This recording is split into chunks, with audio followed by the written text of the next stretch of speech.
So, last night, I saw the newest, highly anticipated original horror film, Longlegs. What did I think? Well, to be honest, it's a bit of a mixed bag. Is it scary being a lady FBI agent? Yeah. Take a nice long look. A letter was left with the bodies. Signed with one word.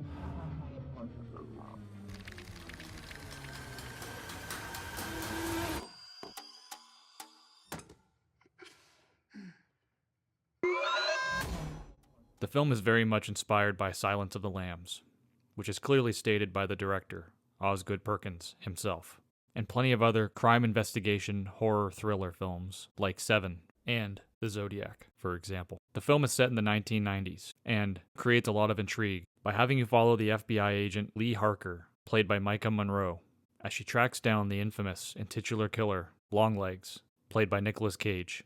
It's clear even from the trailers that she has some sort of connection to him. So the movie becomes not only about who the killer is, what his motivations are, but also about what Lee's connection to Longlegs is as well. In that respect, the movie does a good job of getting you invested in what's going on by having a lot of dangling threads that need connection. Without going into spoilers though, how those threads connect and the payoff to a lot of what is being set up in the movie is, in my opinion, a bit lackluster. You could have made nice with me. Personally, I compare this movie to another horror film that has similar plot elements, Sinister. Not only in terms of the plot and some of the events in both films being similar, but also in the overall way both movies are shot. This isn't a spoiler, as you can see this for yourself in the trailer, but Longlegs does use a lot of old school style film techniques for quite a few scenes, as well as cameras.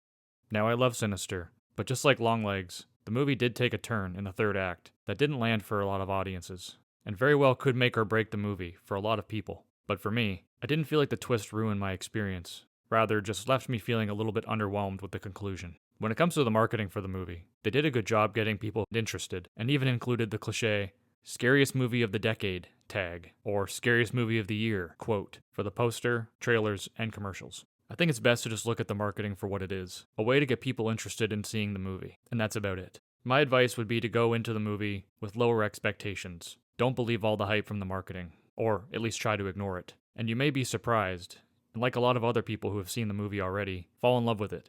While certainly I wouldn't call Longlegs a disappointment, bad, or even compare my level of disappointment to Maxine, which also came out last week and left me feeling very unfulfilled, I wouldn't exactly call Longlegs groundbreaking or, quote, the scariest movie of the decade. Now, is it possible that this could be the scariest movie of the year? Potentially. But if I'm being honest, the film is mostly just creepy, foreboding, and atmospheric, rather than just flat out scary. But of course, that is completely subjective. In the end, Longlegs is a slow burn film that borrows a lot of elements from other movies and uses those elements to great effect. The film has great performances across the board, especially from Nicolas Cage and Micah Monroe. The film is creepy, unsettling, and has a sense of dread and mystery that builds as the movie goes along, all leading to twists and turns that the film takes in the third act that may leave you feeling a little underwhelmed, and potentially, just like me, you may end up figuring out the mystery for yourself before it's actually revealed. That being said though, I do believe that seeing Longlegs in the theater would be worth it. Just go in with lower expectations, don't listen to all the hype, and try to go in knowing as little as possible. I give Longlegs a 4 out of 5.